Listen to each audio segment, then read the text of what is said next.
Learning objectives.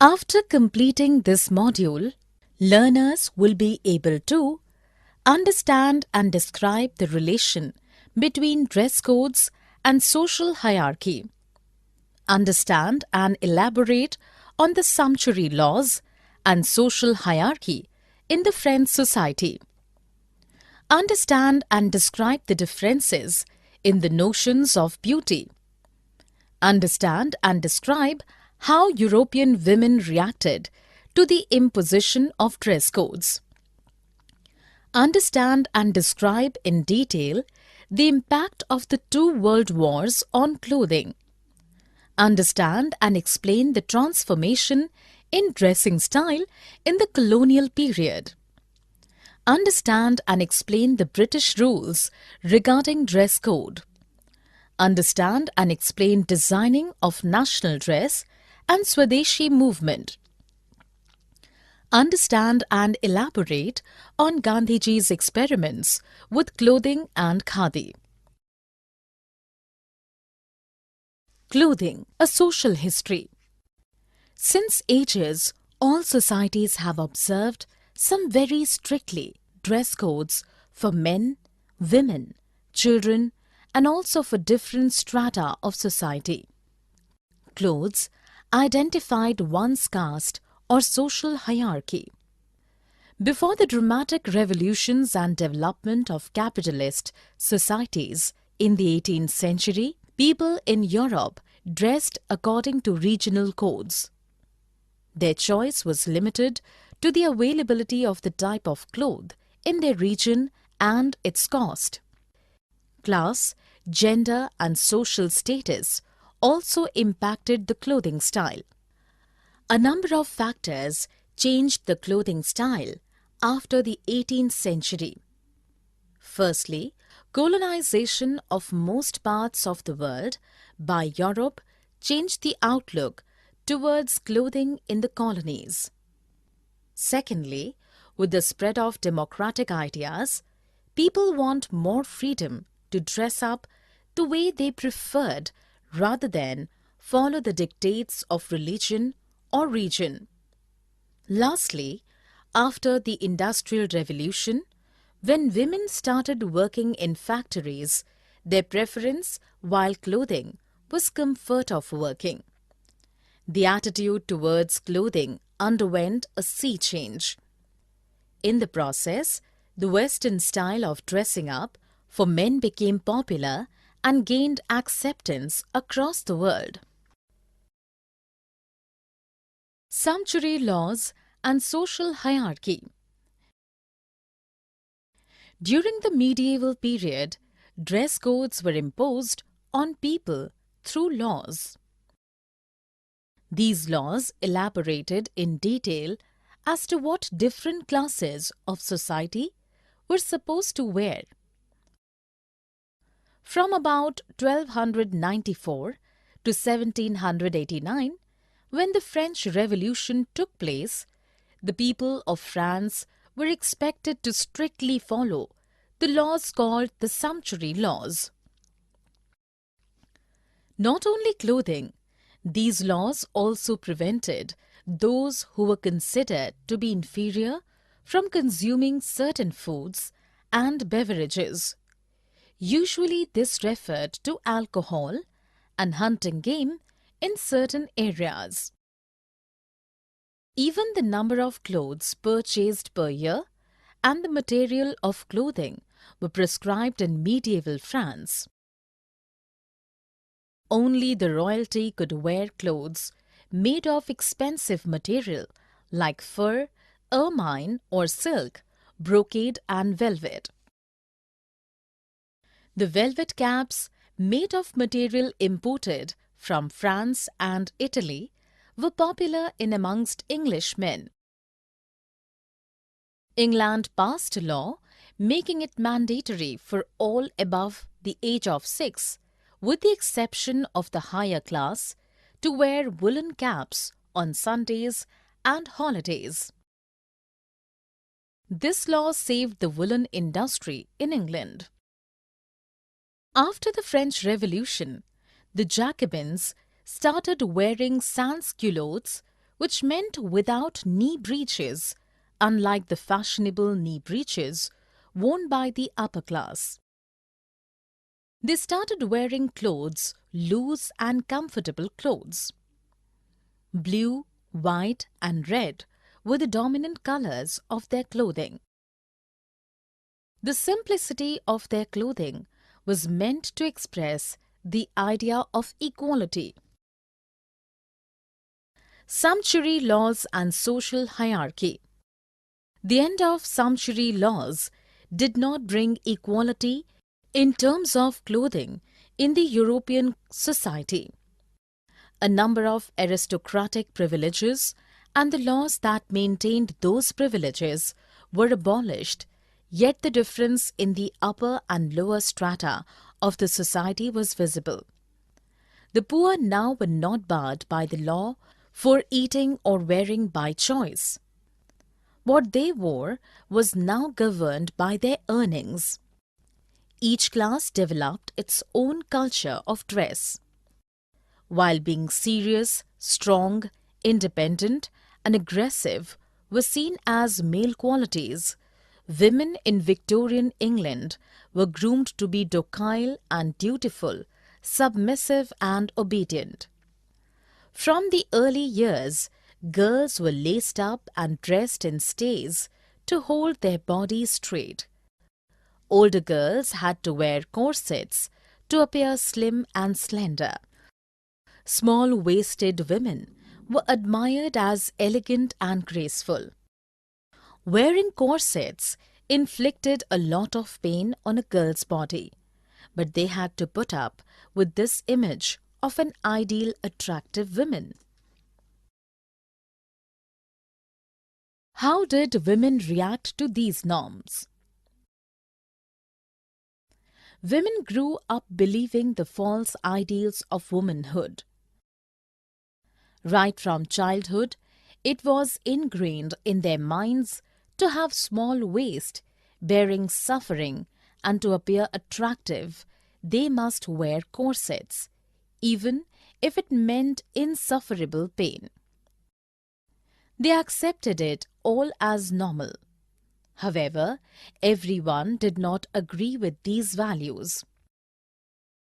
By the 1830s, women in England started demanding their democratic rights.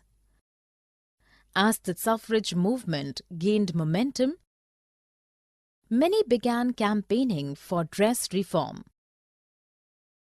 Women's magazines elaborated in detail that wearing tight dresses and corsets causes illness and deformities.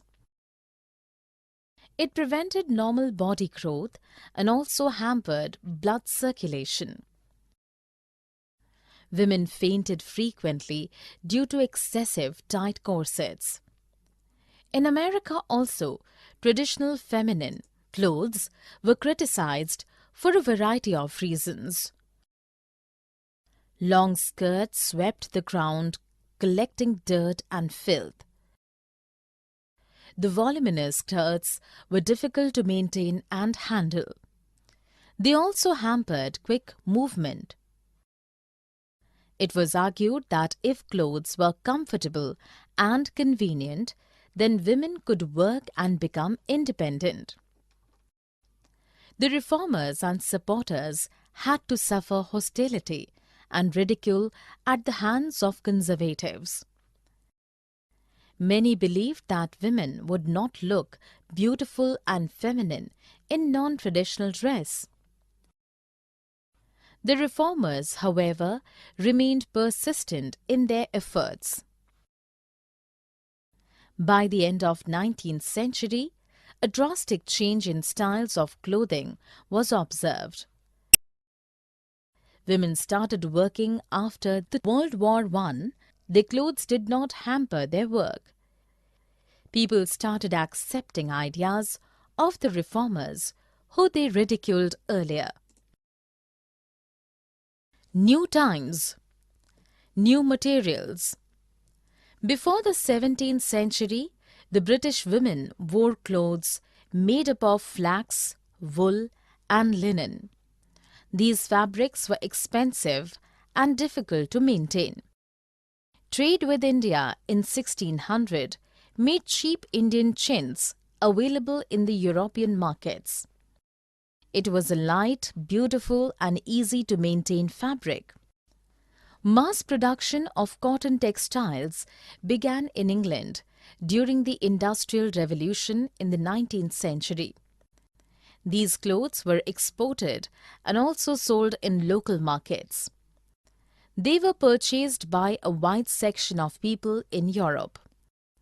By the beginning of the 20th century, clothes made of synthetic material were introduced. Synthetic material was cheap, easy to wash and maintain. The clothes now were simpler, shorter and comfortable. The war. The two world wars had a deep impact on women's clothing. In World War I, 1914 to 1918, the clothes got shorter out of necessity. In 1917, over 7 lakh women employed in ammunition factories wore trousers with blouse and scarves in sober colors. They also cut their hair short for convenience. The clothing styles now reflected seriousness and professionalism. Schools for children also emphasized the importance of simple and plain dressing. Gymnastics and sports were included in school curriculum for women. Those who took to sports wore clothes which did not hamper their movement. So, the pressures of new times paved way for comfortable, convenient and simple clothes for women.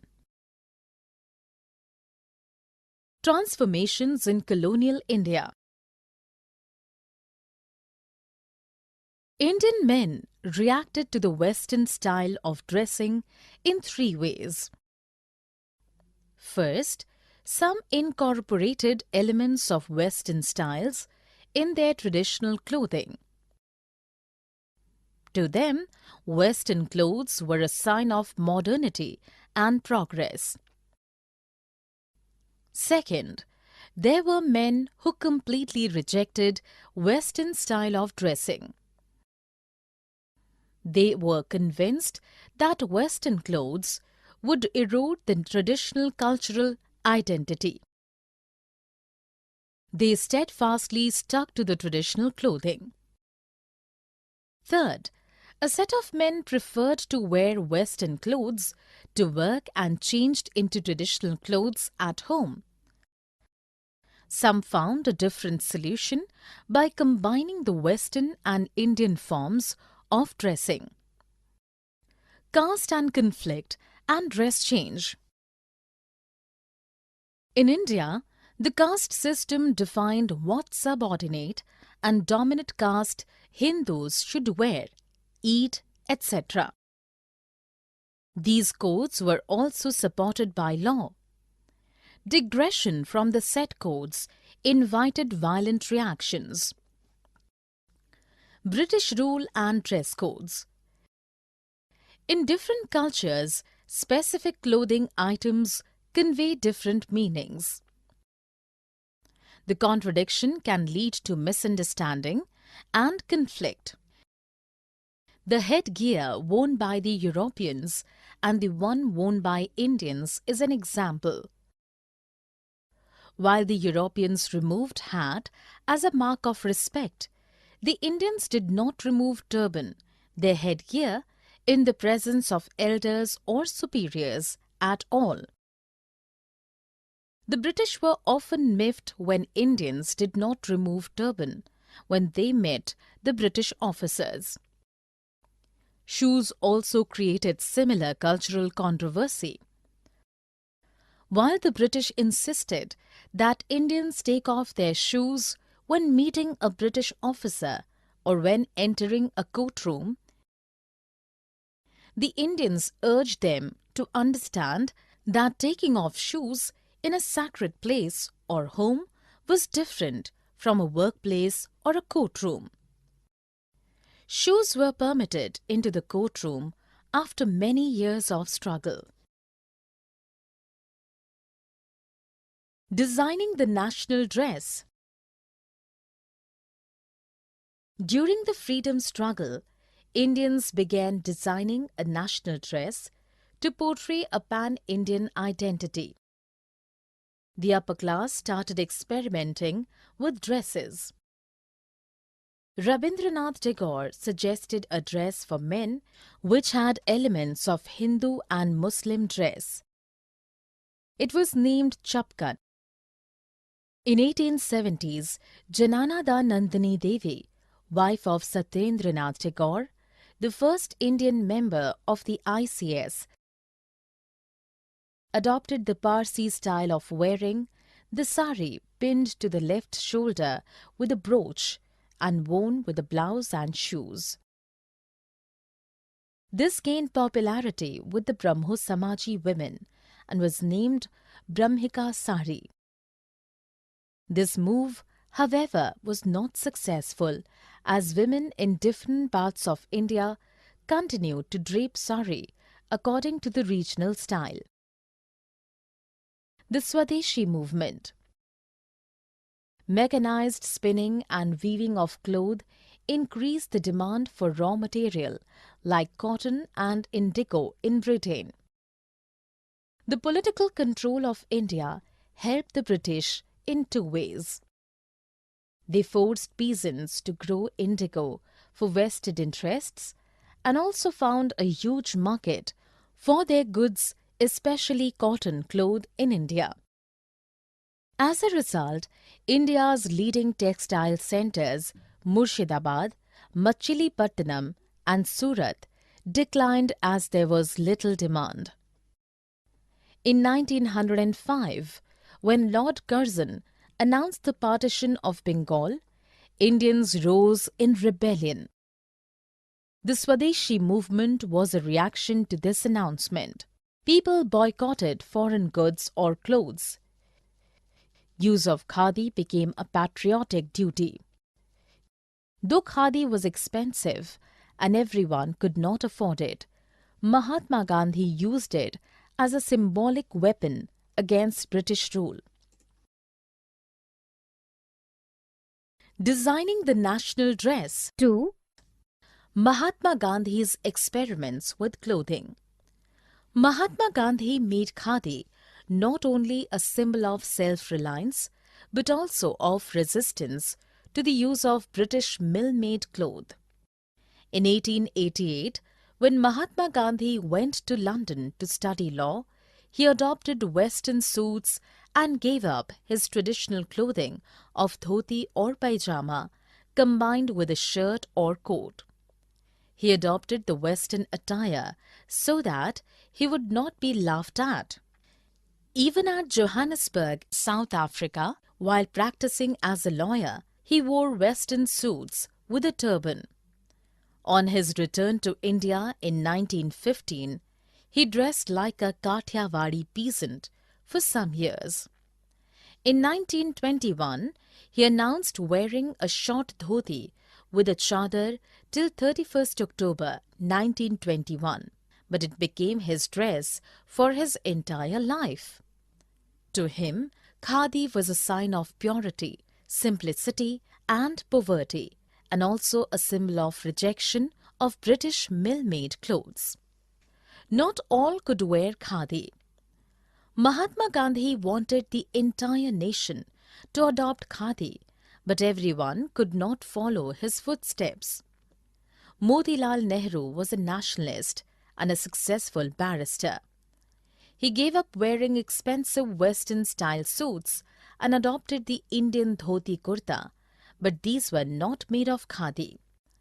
Baba Saheb Ambedkar never gave up the Western-style suits. Sarojini Naidu and Kamala Nehru, prominent women leaders, wore coloured saris with designs, again not made of coarse, white homespun. Summary. Let us summarize what we have learned. All societies have observed, some very strictly, dress codes for men, women, children, and also for different strata of society.